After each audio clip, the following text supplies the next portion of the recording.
हरे कृष्णा। आप सबका भगवत गीता श्रवण में हार्दिक स्वागत है। तो आज हम पढ़ेंगे भगवत गीता का अध्याय 2 श्लोक नंबर 59, चैप्टर 2 वर्स 59। विश्वविनिर्वतन्ते निराहस्य देहिना रसवर्जं रसोपस्य परम दृष्ट्वा निर्वर्तते। देहधारी जीव इंद्रिय भोग में भले ही निवृत्त हो जाए, पर उसमें इंद्रिय भोगों की इच्छा बनी रहती है।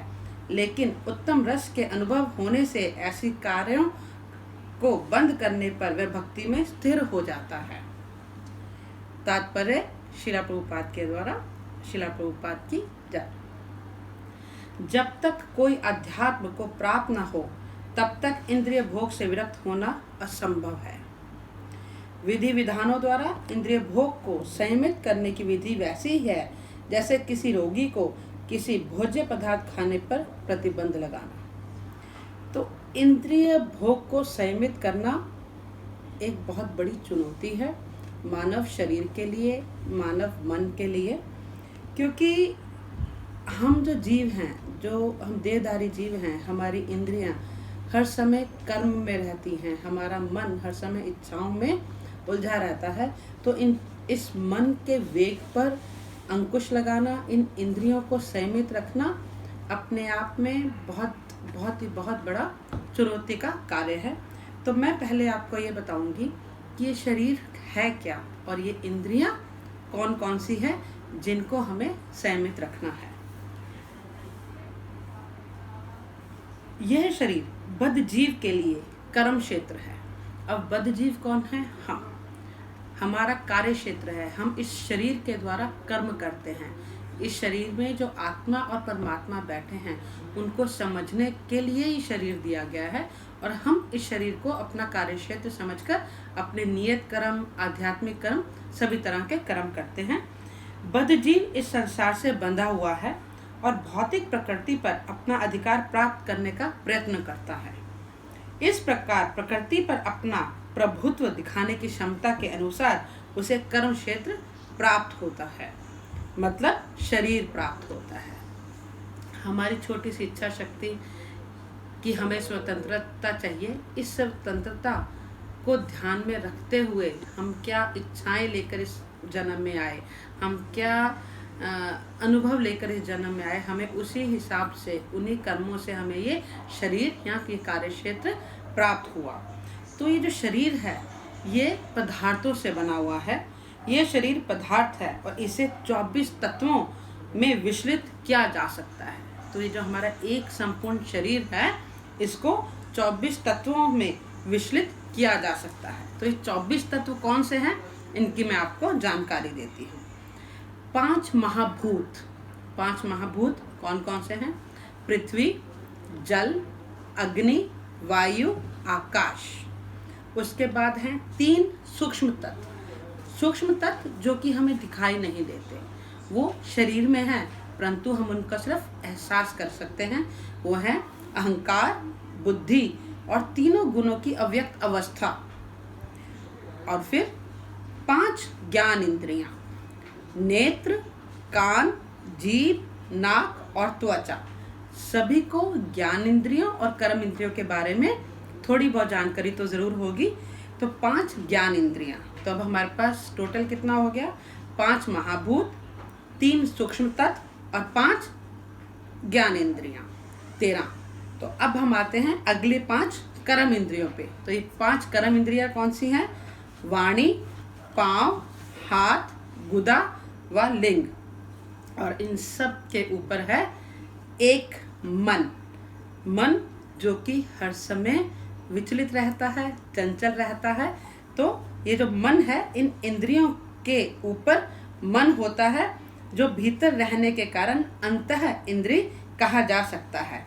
तो ये कुल जो हैं 11 इंद्रियां हैं, 5 महाभूत हैं और 3 सूक्ष्म तत्व हैं।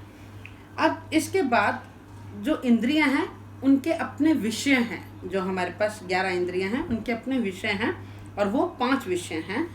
गंध, हमें किसी भी चीज़ का एहसास उसकी गंध से हो जाता है। स्वाद, रूप, स्पर्श, और ध्वनि, ये सब मिलकर 5 इंद्रिय विषय हैं।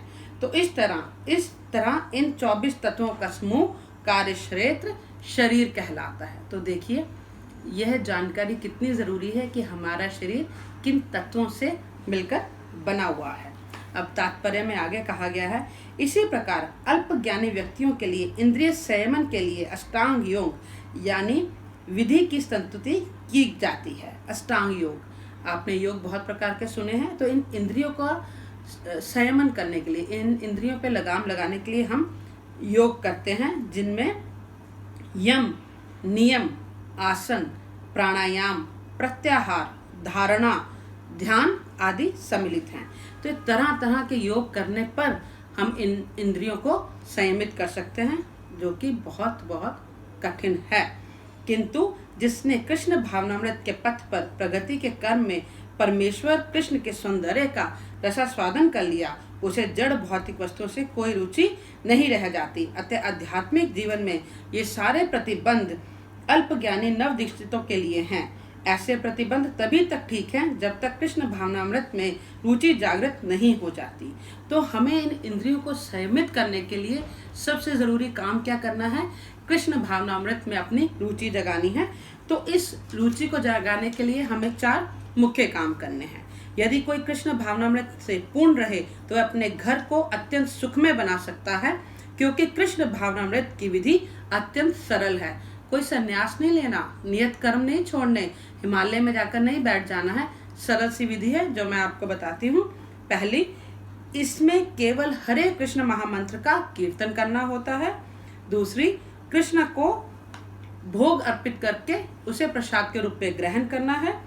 तीसरी, अर्च विग्रह की पूजा करनी होती है। और चौथी, भगवत गीता तथा श्रीमद् भागवत जैसे ग्रंथों पर विचार विमर्श करना होता है। तो बहुत ही आसान, बहुत ही सरल उपाय है अपने इंद्रियों को संयमित करने का। आपके शरीर जो 24 तत्वों से बना है, इसको आप कृष्ण की सेवा में लगाएं, कृष्ण की पूजा में लगाएं। पूरे परिवार को कृष्ण भावना अमृत से पूरित करें, तो आप अपनी और अपने परिवार की इंद्रियों को संयमित कर सकते हैं। इन चारों बातों से मनुष्य सुखी होगा। यदि कोई इन चारों बातें सिद्धांत का पालन करते हुए अपनी पारिवारिक जीवन को कृष्ण भावना अमृत विकसित करने में ढाल सके, तो पारिवारिक जीवन को त्याग कर विरक्त जीवन जीने की आवश्यकता नहीं होगी।